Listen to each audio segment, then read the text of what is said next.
linear momentum. This is chapter 9, it's in linear momentum. So we finished with energy. Now we will study linear momentum, but we will use the topics of energy here. Linear momentum will be represented with the letter P, lowercase. It's a quantity of motion and it's a vector, m times velocity. So you need to take in account when the vector is positive or when the vector is negative.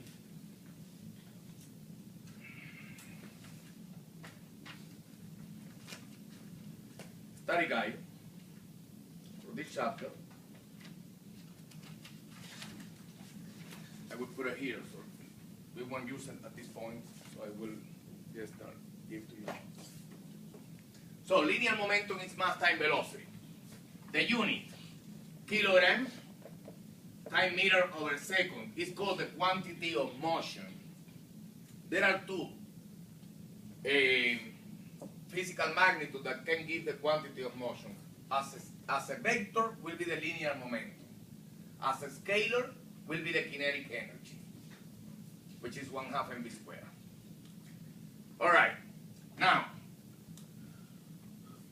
if we have the mass of the object and we have the velocity, we can find the linear momentum. So I have to give the mass and I have to give the velocity, which we can measure with the motion sensor. Once you have both, you multiply, you get the linear momentum, what we call the linear momentum. It's a vector. But if we go to the formula, sigma F equal ma,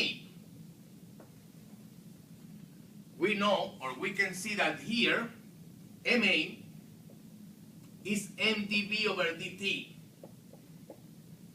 Because the mass is constant, we can put the mass inside the derivative, since it's constant, and we have mv over dt. And what is mv? What is mv?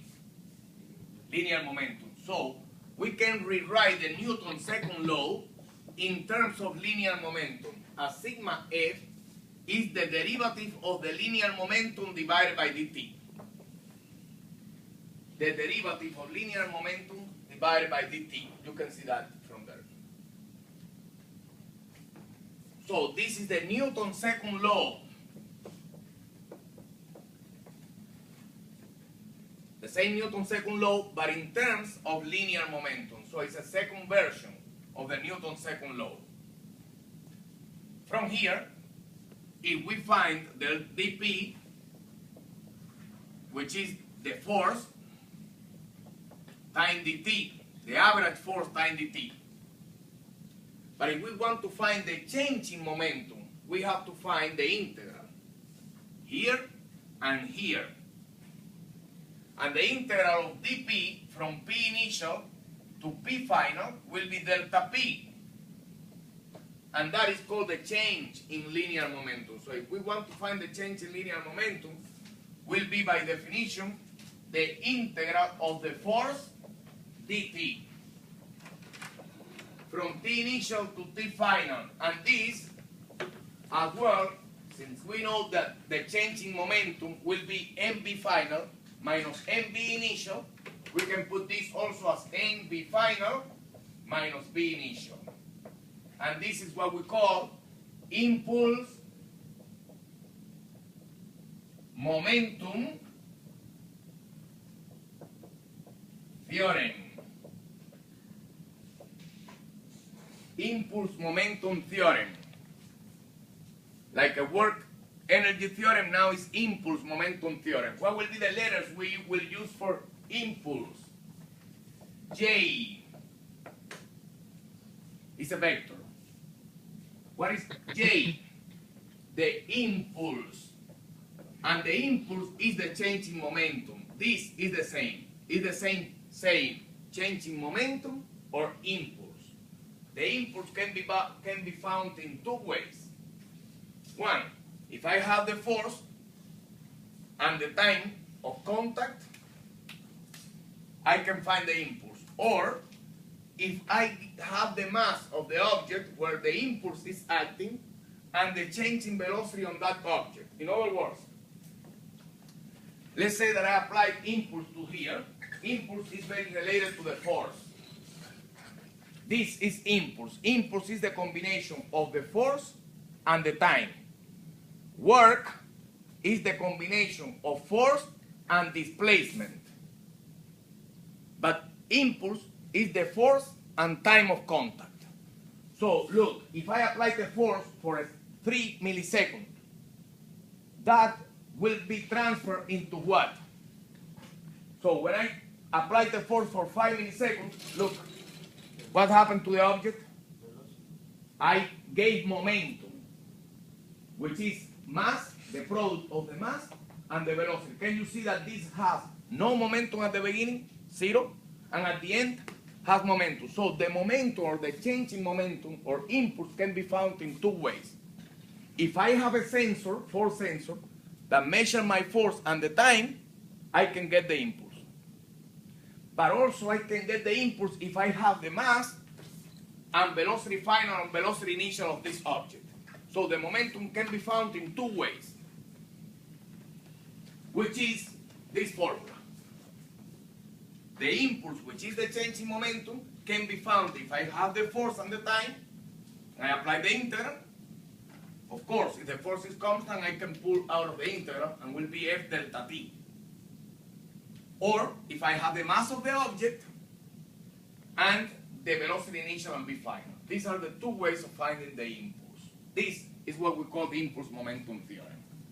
But if we have objects moving and by any chance the net external force is 0, how much will be the change in momentum? If the net external force is 0, and I put 0 here, what will be the change in momentum? 0. So if I get that the change in momentum is 0, so you can see from here, if the net force is 0, how much will be the change in momentum, dP or dP? Delta P, I put delta P because I was using here, but I could use dP equals 0. What is the meaning of dP equals 0 if there is no net external force? When something is 0, the derivative of something is 0. Give me an example in calculus where the derivative of something is 0. A constant. When the derivative of a constant is 0, right?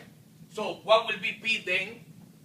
What will be the linear momentum for the system if there is no net external force on the system? What will be the momentum? Constant. And constant means the same. So it means that P initial is equal to P final, which is equal to constant. And this is what we call, this is the summation of momentum, the law of conservation of linear momentum. Law of conservation of linear momentum. Momentum conserved. The linear momentum conserved.